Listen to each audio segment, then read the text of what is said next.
들어오세요. 못 받았어요? 이거 주세요. 들어오시라고. 이거 더 갖다 주세요.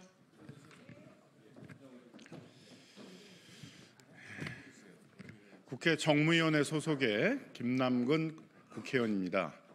최근에 정부에서 상장 폐지를 활성화시키겠다 이런 발표를 한 적이 있었습니다. 상장 폐지를 하게 되는 경우에 있어서는 그 주식을 보유하고 있는 주주들이 큰 피해를 볼 수밖에 없는 사안인데, 주주 보호에 관한 그런 내용은 없는 상태 속에서 상장 폐지를 활성화하겠다 그러니까 많은 개미 투자자들이 우려를 표명하고 있어서 오늘은 그 개미 투자자 주주 단체 중에 특히 이화산업 그 주주 피해자 연대를 중심으로 한 개미 투자자 단체분들이 이 부분에 대해서 기자회견을 요청하셔서 그걸 소개하기 위해서 오게 되었습니다. 그럼 이화산업 주주 대표분들의 얘기를 듣도록 하겠습니다. 안녕하십니까. 이화그룹 주주연대 및 주주연대 범연합대표 김현이라고 합니다. 먼저 이 자리를 빌어 귀한 자리를 내주신 우리 민주당 국회의원님들께 진심으로 감사드리고, 이번 금융위원회 상장 폐지 간소화 정책 그리고 상법 개정 촉구에 관한 발표문을 낭독하도록 하겠습니다.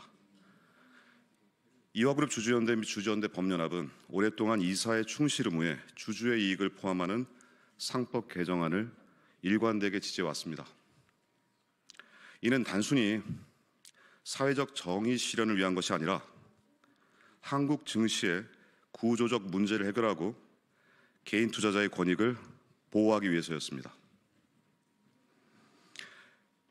한국 증시의 구조적 문제는 주주를 보호하지 않는 주식시장 거래 제도에 있습니다. 올해 1월 21일 금융위원회는 기업공개, IPO 및 상장 폐지 제도 개선 세미나를 개최하며 상장 폐지 간소화 정책 시행을 예고했습니다. 그러나 거래 정지 피해를 입은 개인 투자자들은 논의 과정에서 철저히 배제됐습니다. 금융위는 국민의 재산권을 보호할 책임이 있음에도 투명한 공론화 없이 행정 편의적인 졸속 정책을 추진하고 있습니다. 상장 폐지 간소화 정책의 핵심은 질적 개선이 아닌 과거의 형식적 심사로의 회귀이며, 이는 헌법이 보장하는 국민의 재산권을 침해할 수 있는 심각한 사안입니다. 지난 3년간 369개, 지난 한 해만 151개의 상장사의 주식 거래가 정지됐으며, 이는 모두 대주주 및 이사의 횡령 배임에 따른 것이었습니다. 그 피해는 결국 1,400만 개인 투자자, 대한민국 경제를 지탱하는 시민들에게 전가됐습니다. 한국 증시는 소수가 저지른 잘못을 다수에게 떠넘기는 구조적 모순에 놓여 있습니다. 우리는 금융위와 한국거래소에 묻고 싶습니다. 대한민국 1,400만 개인 투자자의 목소리를 배제한 채 상장 폐지 정책을 일방적으로 시행하는 것이 과연 정당합니까? 불공정한 상장 폐지 기준으로 인해 수백만 시민들의 수백조 원에 달하는 자산이 휴지 조각이 될 위험을 어떻게 해결할 것입니까? 우리는 금융위가 졸속 정책이 아닌 투자자의 권리를 보장하는 합리적인 제도 개선을 요구하는 것입니다. 이를 위해 다음과 같은 개선안을 제시합니다. 첫째, 상장 폐지 심사 기준을 명확히 해라. 감사 보고서 작성 시 진행 중인 재판과 같은 불확정한 요소를 기준으로 삼지 말고 확정된 재무 상황을 기준으로 판단해야 됩니다. 둘째, 횡령 배임에 따른 차등적 상장 폐지 절차를 도입하라. 횡령 및 배임으로 기소된 경우 대주주와 기업이 횡령액을 자발적으로 납부, 환수한 정도에 따라 주식 매매를 단계적으로 허용하는 방안을 도입해야 됩니다. 셋째, 기업 및 유관기관의 투명성 강화하라. 기업의 개선 계획 이행 내역뿐만 아니라 상장 폐지 사유를 명확히 공개하는 의무를 법제화해야 합니다. 이를 통해 개인 투자자와 피해 주주들의 알 권리를 보장하고 정보의 비대칭성을 해소해야 합니다. 넷째, 주주 권리 보호를 위한 사회적 공론화를 촉구한다. 코리아 디스카운트의 원인은 외부에서 찾을 것이 아닙니다. 횡령 배임이 끊이지 않는 기업 환경, 불합리한 증시관리 시스템, 그리고 행정 편의적인 정책 결정 과정에 찾아야 됩니다.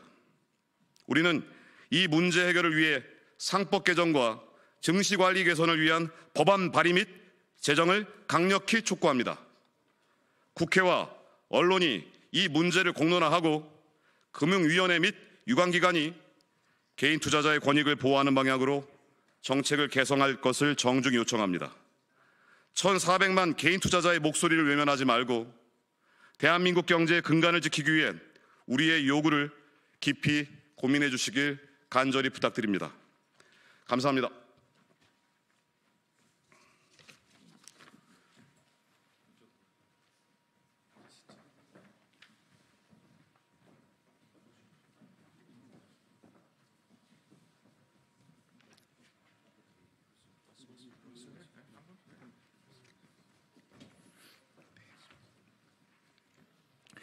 안녕하십니까.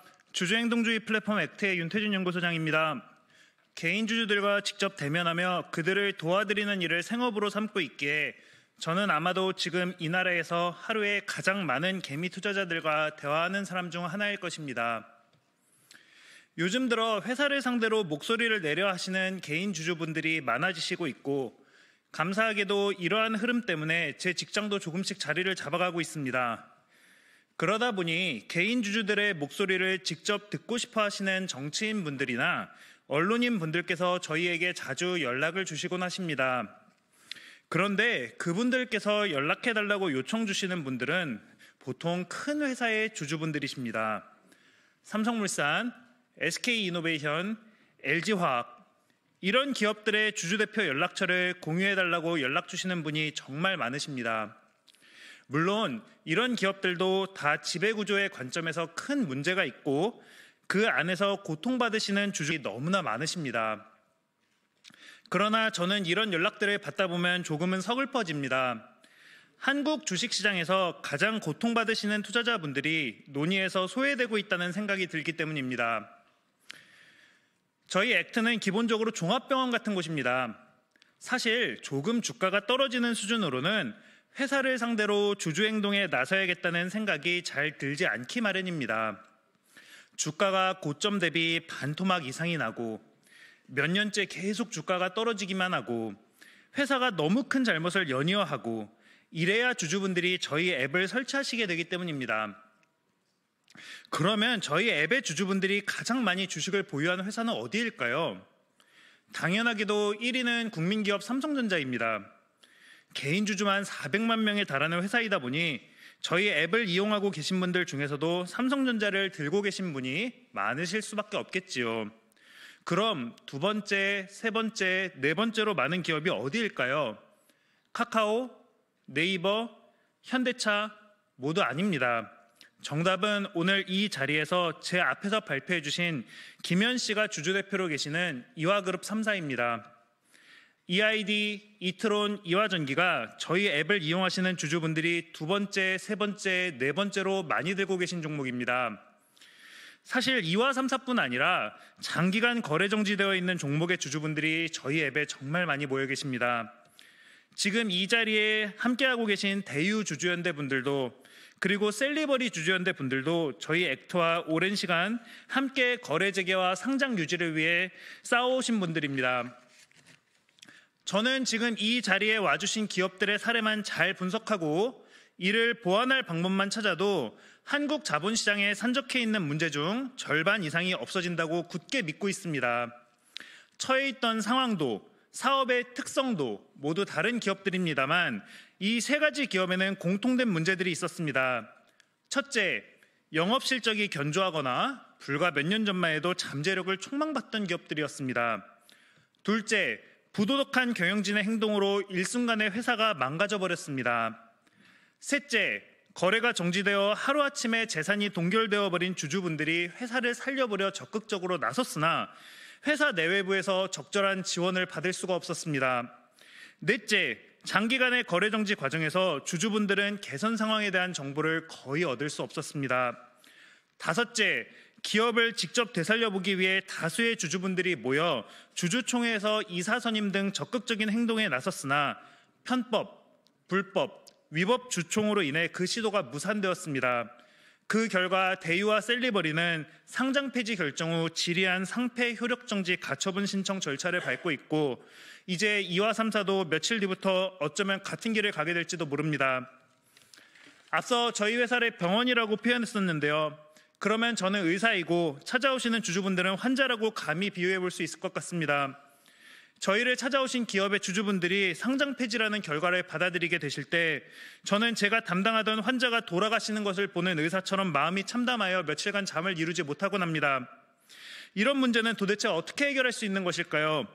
저희가 주주분들과 함께 해오며 갖게 된 결론은 법이, 제도가 바뀌지 않고서는 도저히 해결될 수도 없다는 것입니다. 상법이 바뀌고 자본시장법이 바뀌고 거래소 규정이 바뀌어야 합니다.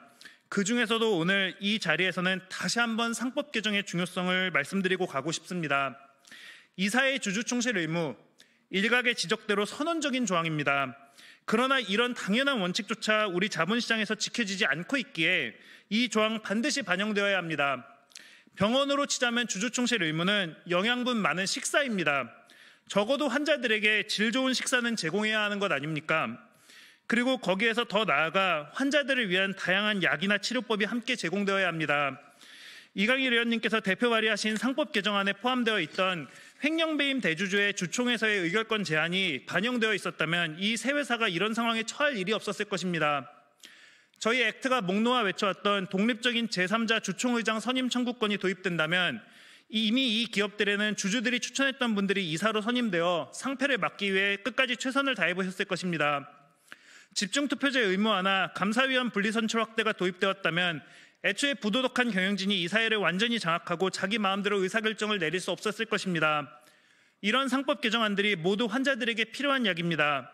물론 상법 개정만으로 모든 문제가 해결되는 것은 아닙니다. 다른 법에 대해서도 드릴 말씀이 너무나 많고 이 자리에서 필리버스터를 해도 된다고 하시면 밤도 샐 수 있습니다.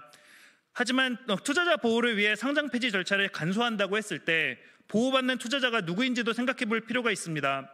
다만 이런 이야기는 최소화하고 이 자리에서는 상법 개정에 대해서만 말씀드리고 내려오려 합니다. 고통받는 거래정지 종목 주주분들의 목소리에 귀를 기울여 주십시오. 아직도 2와 3사에는 30만 명이 넘는 개인 주주들이 남아 있습니다. 감사합니다.